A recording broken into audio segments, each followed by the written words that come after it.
This is called the park, named after Dr. Leon Strel, or Strechel, or however you want to pronounce it. And it's at the end here with this rather sad piece of statuary. I don't know what that's supposed to represent. At the end of Ujazdowski Street here in Warsaw.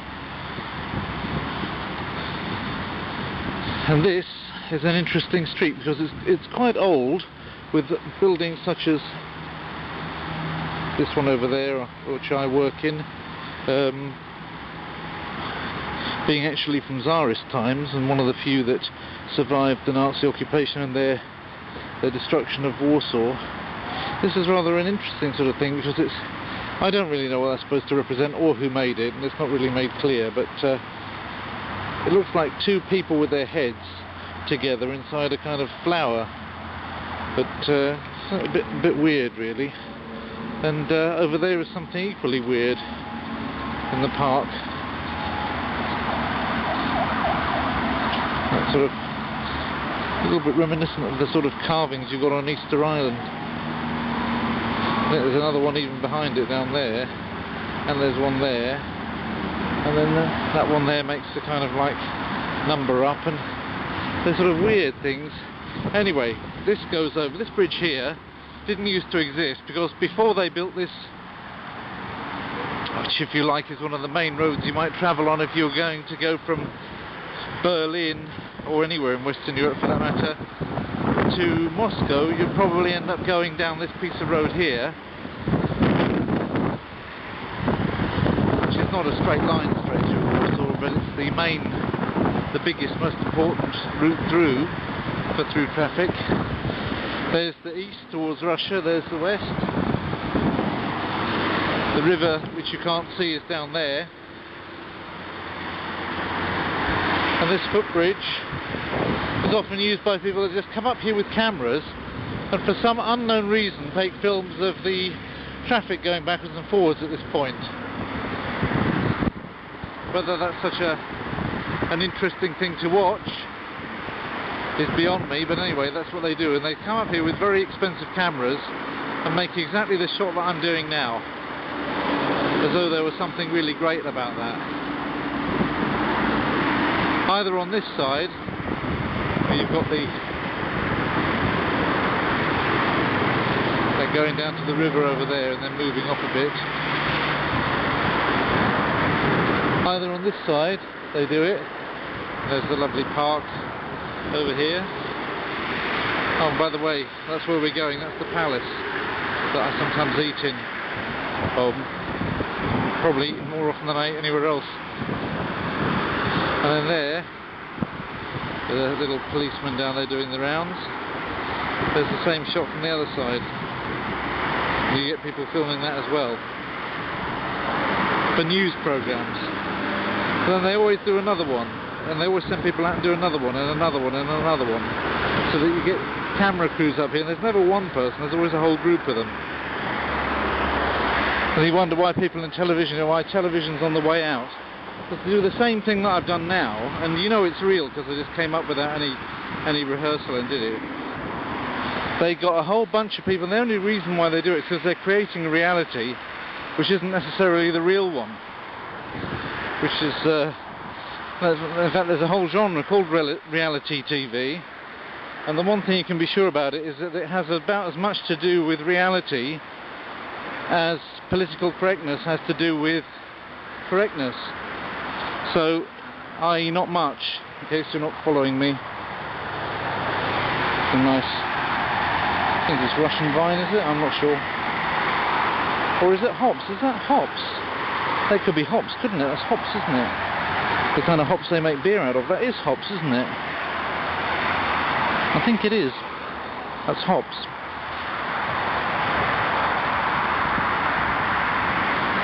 Chmiel in Russian. In Russian and in Polish.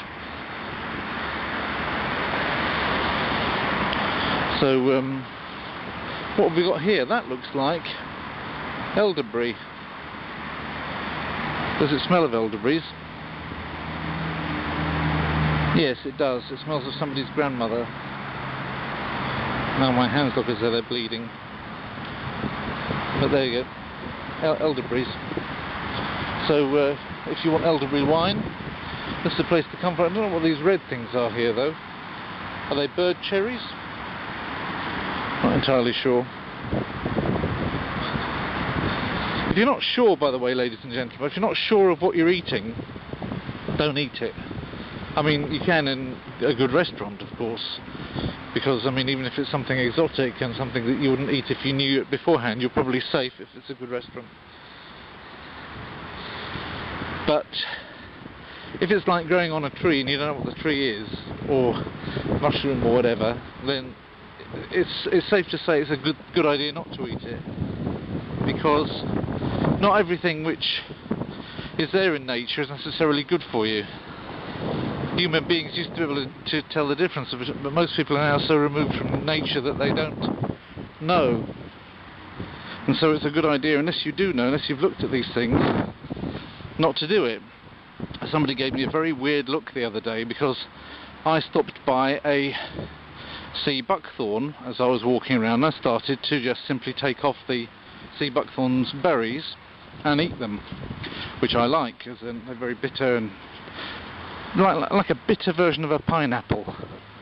You've got to watch something, don't eat the pips in the week. I suppose it wouldn't be any worse than eating any other pip, but if you know what the sea buckthorn is, then it's a pretty safe bet, because it's not like anything else. And of course, if you were to take one of those berries and it didn't taste like a kind of bitter pineapple-y thing, then you'd know you didn't have a sea buckthorn, because it's pretty unmistakable. But somebody who didn't know what the hell that was looking at me thinking, what the hell's he doing? He's eating poison berries, because they look for all the world like some of your berries that you would not allow anybody to go anywhere near or eat. But if you know what you're doing, it's okay. If you don't, then leave it well enough alone. Buckthorns, of course, look a bit like this, but this is a willow of some sort. Looks a bit like an olive, but it hasn't got berries on it. It's got like drupes. When I say drupes, I don't mean drupes like in brewer's droop. I mean drupes like olives are also actually a drupe. It's like a kind of fruit, but not exactly a fruit. You have to ask a botanist if you want to know the exact facts on what drupes are. And when a fruit isn't really a fruit but is a drupe.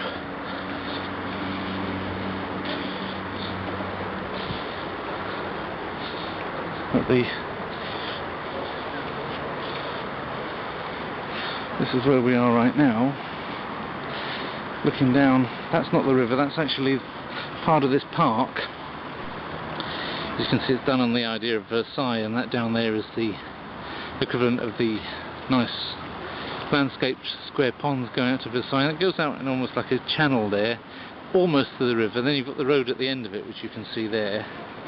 And then beyond that road, you've got a little bit more of rough space, and then the river's behind that. In fact, you can see right in the distance over there one of the new bridges, and that actually covers the river. And the river's very broad, you know, so you've got effectively going through Warsaw, south to the north, you've got about 1 to 1.5 kilometres of unbuilt territory, which is completely green, if you like, which is almost like a lung running through the middle of the city, which is one of the things that makes Warsaw such a green place. You've got more of these nice elderberries growing there. And of course, now we come to look at this lovely old palace, the Ujazdowski Palace, with the famed Kuchnia Artystyczna, which is what I'd almost call my works canteen, at the beginning of it. And this is definitely worth a visit. If you come to Warsaw, you definitely should eat here. Not expensive, and extremely interesting food, extremely healthy, great recipes they've got, well prepared. And the rest of this palace is actually functioning as a modern art museum. At the top they've got a weathercock saying 1939. That's part of the restoration, but a lot of it's rather older than that, and some of it had to be restored even in the 70s and 80s afterwards, and after the war, that is. Don't mention the war. But some of it, I mean, most of it's 18th century, from the Sun King versus, Louis XIV he had Leszczynski and Poniatowski and others of that ilk impersonating him and showing that they could do the same sorts of things as he was doing. Hence, you've got this kind of Warsaw Versailles here, and then another one down in Wilanów, which is even more impressive, with extensive gardens and a huge art collection, which has to be seen to be believed. One day I might take the camera down there to show you that this is the modern art collection. I don't think too much of modern art. I don't know much about modern art. I know what I like, and didn't see much I liked in there, but there we go. But the outside of the building is quite fantastic. It's very, very redolent of the epoch of the Sun King, I think. So, one of the fine delights, culinary delights that they have here. This is the rucola, which I think is called rocket in English, salad with some Roquefort cheese and parsnips and hazelnuts on a tasteful plate. One of the things about this restaurant is it used to have all different chairs. Now it's got more the same chairs, but still all of the coat hangers which are used in winter are all different. In the olden days they used to have all different tables, all different chairs, etc. You still get all different plates, but there are still some more uniform themes. Since Magda Gessler took it over, she's the big name in cuisine here. And as you see, it's a nice, very nice salad, very healthy, very tasty, packed with taste. Oh, by the way, that's pear. That is the big thing you see sliced is pears, parsnips, rocket, nuts, and Roquefort. Fantastic stuff. Oh, sorry, it's not Roquefort. It's not Roquefort. It's Gorgonzola. That's the one.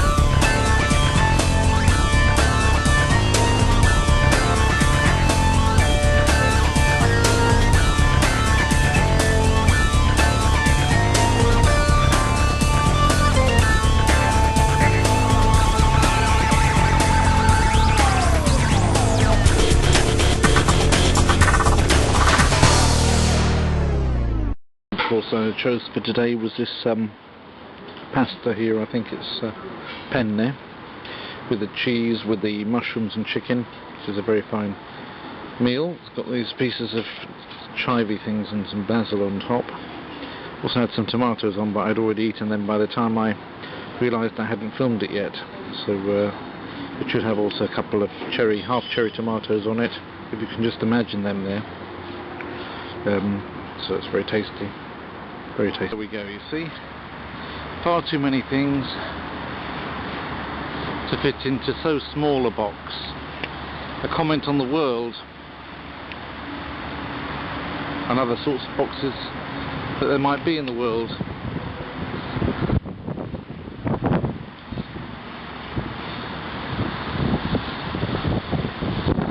So, one thing that I wanted to do with this is also make it not just a random video, a one-off. I've done a number of those already about Warsaw. You'll find a lot of Warsaw. This isn't the first time I've done Warsaw, but I decided I'd make this part one in a series called Uncle Davey's Warsaw, where I'm just going to go and take the camera to places that I particularly like or recommend or want to show to people in Warsaw. That's going to become a series, probably a playlist, probably something where you can look in the bottom and underneath the video and find the response will be another one in the series later, and there is a series already, and it'll be for people that want to see some inside view of Warsaw from somebody who's obviously not Polish but who lives here, has lived here for many years, and show you a few unexpected things about the place. Outside of the series there's also going to be Warsaw stuff. There has been Warsaw stuff, there will be Warsaw stuff occasionally, but it'll kind of focus me a little bit to put a series together. This, incidentally, under this roof is architecturally dug up the old cellars of the older castle. The bits above it were ruined, but they've managed to dig up these rather strange looking cellars. Maybe we can actually go down into it and see if there's a way of seeing inside what it looks like down there. So, looks to be a sort of architectural thing. I think there's going to be some statutory going into it. Statutory down there. And there's some interesting wooden sculptures.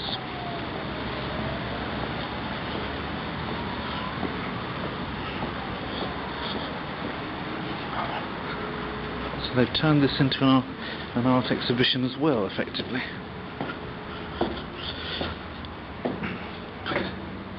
Sort of place you want to sort of start singing Gregorian chant as you go down it, even though it's not necessarily a building of any sacred tradition. There's an interesting thing. It's a little bit spooky, isn't it? There's a sort of headless character there. Almost like torture going on to this person. They had their kneecaps removed and like a bar of wood placed between their legs. I told you there was modern art going on around here. I'm not sure whether you believe me, but you do now. And there you have it. The lights at the top.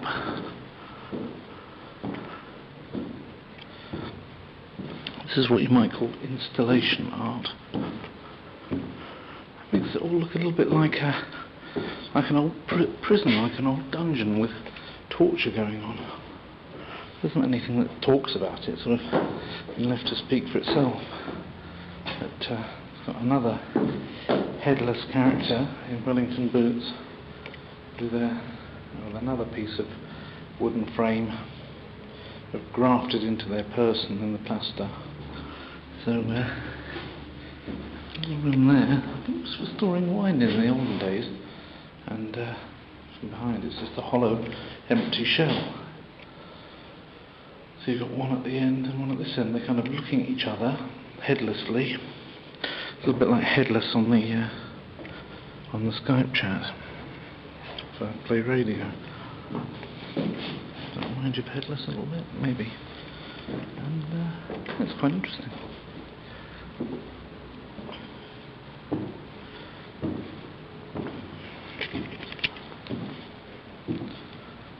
I seem to be the only one watching the exhibit. Bardzo ładnie. Pani jest artystką tego? Nie. Nie, okej. Dziękuję. Pani Magdalena Abakramowicz. Okej, super, dziękuję bardzo. Proszę sobie zabrać łódkę. A, tak, no to super. Jest, to jest po polsku. O, jest po angielsku. A, po angielsku, dziękuję bardzo. Bo ja polskiego nie znam. Dzięki, do widzenia. Right. So, what it says is Magdalena Abakanowicz, born 1930 near Warsaw, recognised by world art critics as a leading contemporary sculptor. There we are. After graduating from Warsaw's Academy of Fine Arts in 1954, the first works, actually this is being taken by the wind, to bring her international renown were her monumental relief weavings in the 1960s that culminated in the Abakan series. Maybe somebody knows what this is all about. I'm sure I don't. Her numerous works and projects adorn public spaces and museums and have been presented in over 100 individual exhibitions around the world. Abakanowicz is also the author of erudite essays on art, mythology and religion.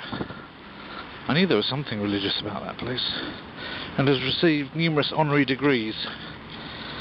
The artist lives and works in Warsaw. Currently Abakanowicz's individual exhibition King Arthur's Court is on view at the Museo Nacional Centro de Arte Reina Sofia in Madrid, and soon her exhibition The Spirit of the Earth will be on view at the Institut Valencia d'Art Modern in Valencia.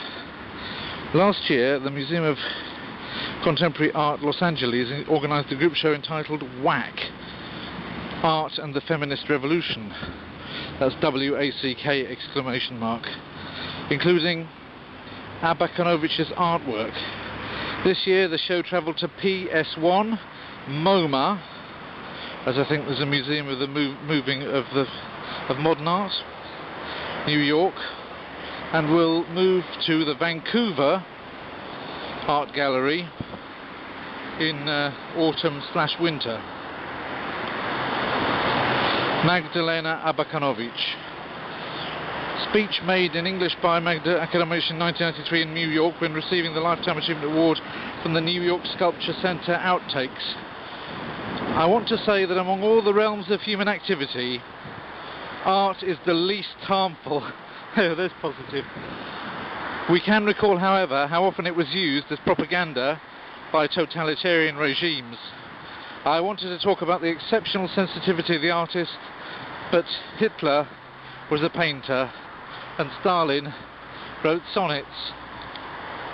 Well, there we are. I didn't know that Stalin wrote sonnets.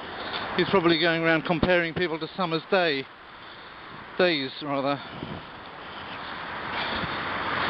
Can I still say that sonnet off by memory? Shall I compare thee to a summer's day? Thou art more lovely and more temperate. Rough winds do shake the darling buds of May. It's August now.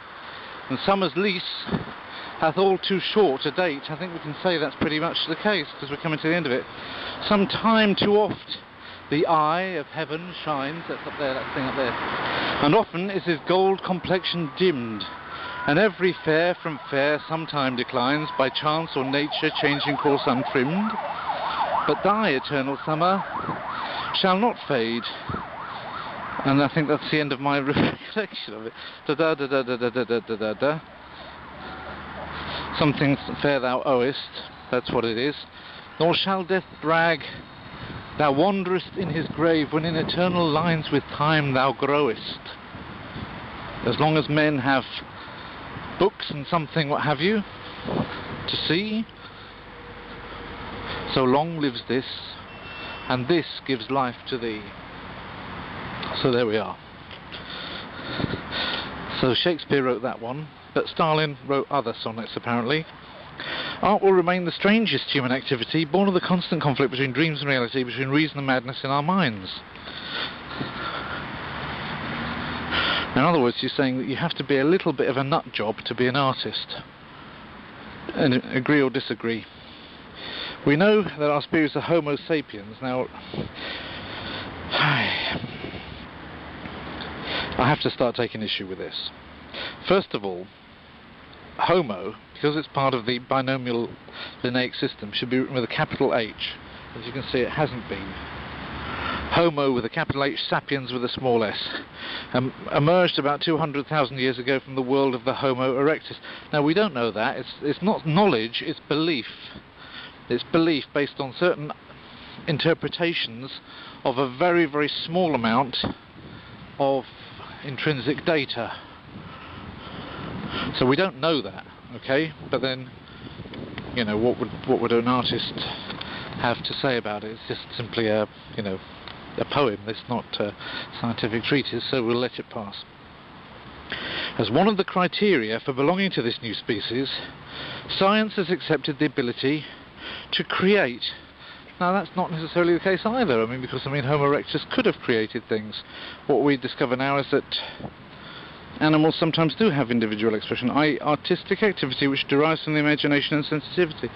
Well, all of those things are very subjective, so that science isn't in there at all with that, because science can't actually measure those things. What is the unit of measurement of imagination? What is the unit of measurement of sensitivity? So what does it have to do with exact science if there's no unit of measurement for it? Can somebody have one unit of creativity, one unit of sensitivity? How many units of creativity or sensitivity does this video have, Mrs. Abakanowicz? That's my question to you. Is it still recording? Yes, it is. Camera's very tolerant, isn't it? So, amulets that protect the body and monuments to heavenly events over time became declarations and statutes that fixed the history of nations, glorified leaders, beautified routines, and toward the end of our century again approached being the private obsession of mankind, its fears and longings. mankind its fears and longings. I don't quite like the it to mankind, but there we go. A little bit, you know, maybe it's an attempt at being asexual.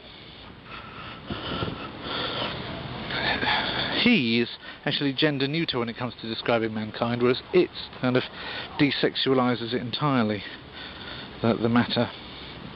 Many years ago I visited villages in the Sepik River. Villages in the river, okay. Hopefully she means along, in Papua New Guinea. I was struck by the total cohesion of daily life, religion and art. Rituals, body painting and monumental art were brought into one, with fishing, eating and rest. They created existence. Well, this is it. Art creating reality is perhaps one of the things which does, which is you can note about human beings, which may well not be the case with the rest of animals. And some philosophers have said this, that the real thing which we have and the rest of creation doesn't have is that we can produce, if you like, our own reality by what we believe. Either you can believe, there are things which are around us, you know, which, I mean, there's a tree and you can observe the tree in the same way that a monkey could observe it. A monkey thinks more or less, well, how would I get up that, and how could I, is there a place to hide in it, is there fruit in it that I can eat? And we can do the same. We can look at it that way, but also we can sense things like, you know, subjective beauty in it, and compare things to it, and say that the believer is like a tree who is planted by rivers of waters, like David does in Psalm 1. We can make all sorts of, we can build our world around the image of a tree, the tree being the source of knowledge of good and evil. But, you know, at the end of the day, what is reality? What is reality? That's the question. What is reality? Is it just a lying around in the sun, like these people are doing over there in the park? Unfortunately, I can't get a very good focus on them, in mine. Or is it a different matter? Are we here just to enjoy ourselves? People come onto YouTube to enjoy themselves. Is that what it's all about? Or are we supposed to achieve something with our time here? And if so, what is it? What are we supposed to achieve? Well, I think there are two things that we have to achieve. One of them is to achieve a personal, arrived at by complete choice, worldview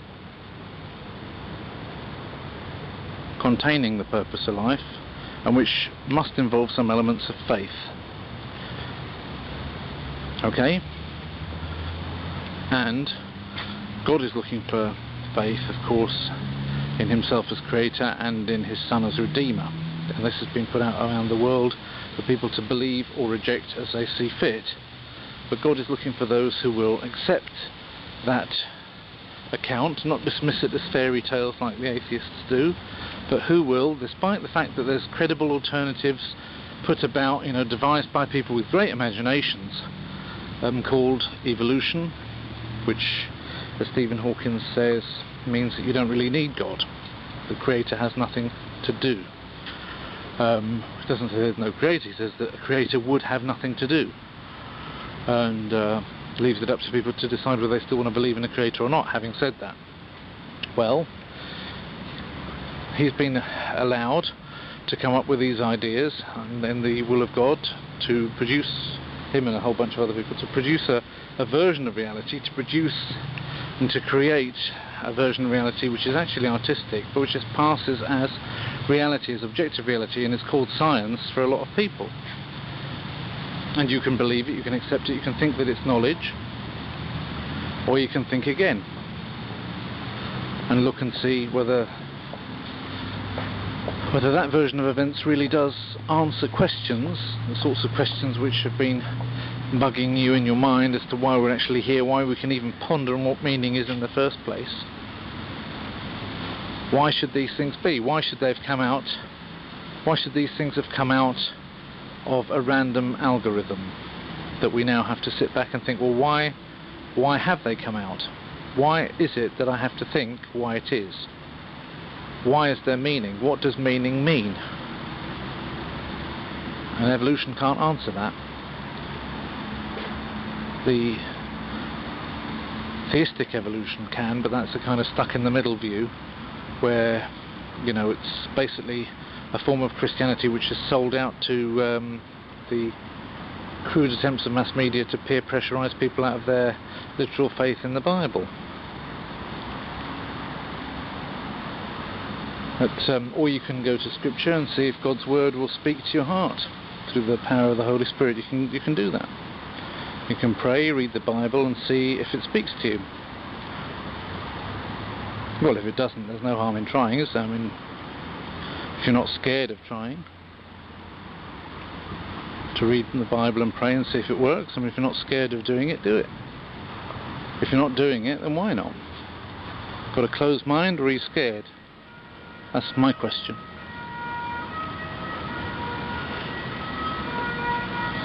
So, with all of that in mind, what is reality? I say the first thing is that God is looking for is to see which of his creatures will believe.